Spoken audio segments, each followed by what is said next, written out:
Yes, magandang hapon po sa inyo lahat. Balik na po tayo sa ating mga gawa. Ngayon guys, may pabuhos po kami. Samahan niyo po kami at silipin niyo po itong aming gawa ngayon. Ayan. Ayan guys, oh. Yan. Kung bago pa po kayo sa aking channel, baka po pwedeng wag niyo pong kaligtaang i-subscribe ang aking YouTube channel. Munting channel, guys. Ayan, okay. Tuloy po tayo, silipin po natin at meron na po tayo tatanungin itong mga gumagawa dito sa mga tubo ng line fan. Okay kayo guys, samahan niyo po ako. Guys, dito na po tayo sa aktual na bubuhusan ngayon, concrete pouring po ngayon. Nais lang po nating batiin ang ating mga kaibigan na sila po yung welcome to my vlog. Okay, kuya, pwede po bang maitanong lang po sa inyo na anong company po kayo? Goldrich. Ano po? Goldrich. Yun. Company. Ayan. So, matagal na po kayo sa ganito po trabaho? Tagal na. Matagal na, no? Gaano po katagal, kuya? Para 5 years. Okay. Pwede po kayo mag-shout out sa inyong pamilya, baka meron po kayong nais pong batiin. Shout out. Shout out kasi mga boy. Ano? Wag po kayong mahiya, pwede po kayo dito dahil Shout out ko sa mga kaibigan, yung mga yun. shout out. Yung mga Okay. gwapo ba? Gwapo. Yun. Testing ko ka. Mga lantaw dia siguro. Ayun. Negros. Sa Negros. Ayun. Ayan. Kaigsunan. Okay. So dahil guys ito guys, baka makita po ito medyo kalat, pero aalisin po yan dahil ang proseso po dyan, binabalot po namin yung puno na makulong para maiwasan po yung kalat dyan, magkakaroon ng lightans yung puno, kaya kailangan babalutin yan. Yan. Shout out ko na sa Mindoro. Si Mindoro. Sige, pwede ka mag-shoutout sa iyong pamilya. Ayun. Kaibigan ko lang ang taga Mindoro si Sir Jeep. Pwede po matanong, ano po pangalan niyo, kuya? Regan. Ano po? Regan. Ayun. So, maganda po ito ngayon at samahan niyo po kami. Actually, ang bubuhusan po namin nasa mga sobra 100 cubic. So, ito kompleto na po lahat, guys. Ito na, may mga abang na po, may mga PVC na po itong sa mga electrical. Yan, marami na po. Itong area na ito, marami po mga abang ngayon. Palamin po natin kung ano itong mga linya ito. Tatanungin na po natin itong electrical. Welcome to my guys. Kuya, pwede po bang matanong kung para saan po itong mga ito na napakadami po itong abang? Para po yan sa natin sa mga smoke detector, tapos sa mga supply ng ilaw, tapos mga power. Mga power. The rest puro sa naman, puro more on electrical yan lang. More of electrical. Pwede po bang para makilala at pwede po mag-shout out po kayo sa inyong pamilya? Huwag na. Okay lang. Nahiya, medyo hiyain lang 'tong ating kaibigan, pero actually napakagaling po itong ating manggagawa dito ng sa electrical. Sila po yung guys, yung mga gumagawa dito. Makikita po natin nasa tamang gawa po itong mga linya. Yan Yan. So, iikot ko lang po kayo dito, guys. Yan, kompleto na po yan. Kuya Mers Vlog, huwag niyo pong kaligtaan. Bago lang po kayo napadpad sa aking channel, baka pwedeng huwag niyo pong kaligtaan i-subscribe itong Kuya Mers Vlog. Yan. Tuloy lang po tayo. Tuloy lang po natin ito.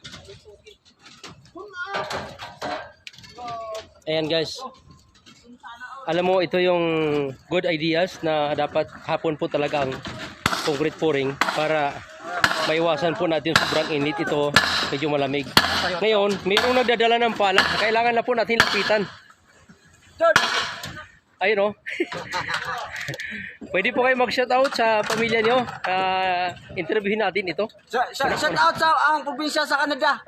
Canada. Okay. Si Kuya Edmond. Kuya Edmond, matagal na po kayo dito sa trabaho ito? Ayun, matagal na po kayo dito? Pwede po mag-shoutout, no? Medyo hiyain na po itong ating kaibigan. Pero actually ito binata ito kaya medyo hiyain. Guys, yan po yung ano. Ayan, yung nasabi ko po sa inyo kanina na babalutin po talaga yung ano para maiwasan yung ano tawag nito, yung pagkakalat ng talsik ng mga halo. Ayan, kaya binabalot yan para magiging malinis yung bakal. Iwasan yung mga lightans. So, ganun kay simple guys, oh. So, although dito guys, malamig po talaga itong lugar na ito. Yan oh, nakapalibot po itong mga pine tree. Ayan guys, oh. Kaya kahit tanghali, hindi naman masyadong mainit.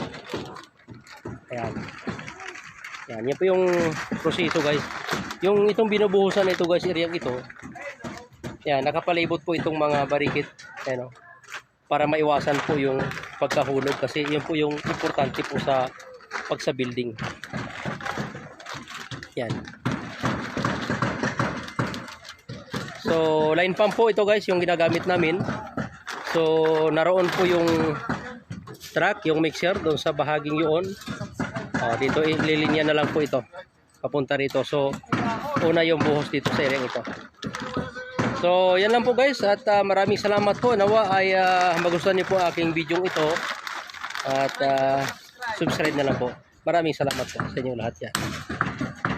Guys, tama, may nakaligtaan lang po ako. Lapitan ko lang po ito si Kuya. Kuya, kayo po yung naglalagay po ng ano, ng sa mga linya ng plumbing? Yes sir, yes sir. Okay. Nais ko lang pong itanong po sa inyo itong area ito. Ito. Kasi nakikita ako, may mga putol na tubo, hindi naman nakakunik sa ilalim. Ano bang, para sa ano ba itong mga tubo na ito? Para sa ilalim to sir. Yan. Anong tawag yan? Ito para sa ventilation sir. Ventilation. Yes sir. So itong iba ito. Itong isa na to, shower. Sa shower. Sa shower. Tapos Ito, laboratory. laboratory. Yun. Tapos Tapos ito, floor drain. floor Ito drain. naman yung water closet sir. Yan ang water closet. Itong malaki. Yes sir. So sa ngayon wala pa po silang kunikta sa ilalim. Ibig sabihin ang tao sleeve, yun po ba yung tinatawag na sleeve? Yan ang tinatawag na stop out sir. Step out. Step out. Yes sir. Ganun ba? So kuya, nais ko lang pong itanong po sa inyo, ilang years na po kayo ditong gumagawa sa ganitong trabaho? Tagal na sir. Matagal na po, ano? 10 taon na. Kaya 10 taon. yes sir. Okay, baka gusto niyo pong bumati sa inyong pamilya. Alam ko malapit na po. Pwede po kayong bumati. Tinira mo na ako.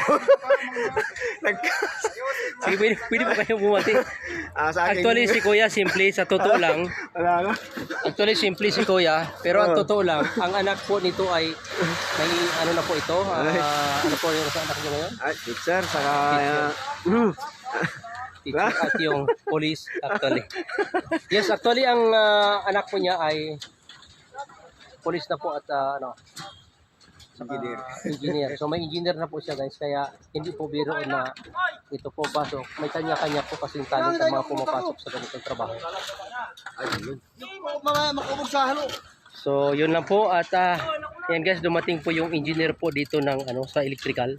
Nais ko lang pong batiin po ng Happy New Year. Happy New Year, sir. Sa mga supporters ni Foreman, Happy New Year! Sir, kumpleto na po ba itong mga Kompleto na yan. kumpleto na. Titita yan sir. Sir, pangalan niyo po, sir? Pangalan niyo po? Sam, dito Sam. Sam. Si Engineer Sam. Shoutout sa mga supporters ni Foreman, no? Diyan, no? Mga pulang araw natin yan, no? Walang araw. Actually, siya po yung napakagaling na engineer na yun po yung kanilang mga ini-install dito lahat. Ayan guys, kung makikita po niyo ito, kumpleto po ito. Sir, ano ugnayan? Kita ng kamag-anak. Sir, ano pong ugnayan po lahat sa mga abang na yan? Merong saang mga linya yan, sir? Ano yan, sa lightings natin sa ilalim. Sa ilalim. Supply natin dito sa third floor. Bawat unit, ano? Oh. Kasi mayroon ng unit. Smoke detector, lahat, FDAS. Nasa yung smoke detector ng sa kabilang flooring nandito sa taas. Okay. So, kumpleto na po ito. Kasi, ang pagkaalam ko bago kasi concrete pouring, kumpleto na. So, tapos na po kayo na inspection dito, sir? Tapos na yan, sir, tapos na. Okay. Binabantayan na lang natin kasi baka may mga mabasag tayong tubo sa pagbuhos. Kaya kailangan bantayan. Okay. Maraming salamat po, sir. At pwede po kayong pumati, sir, sa inyong pamilya. Actually, Hello. binata pa po yan si Engineer, Sam? Pamilya ko dyan sa Romblon. Hello. Yes. Okay. Maraming salamat po sa inyong lahat na patuloy na nanonood. Sir, maraming salamat po. Thank you. Okay, sir.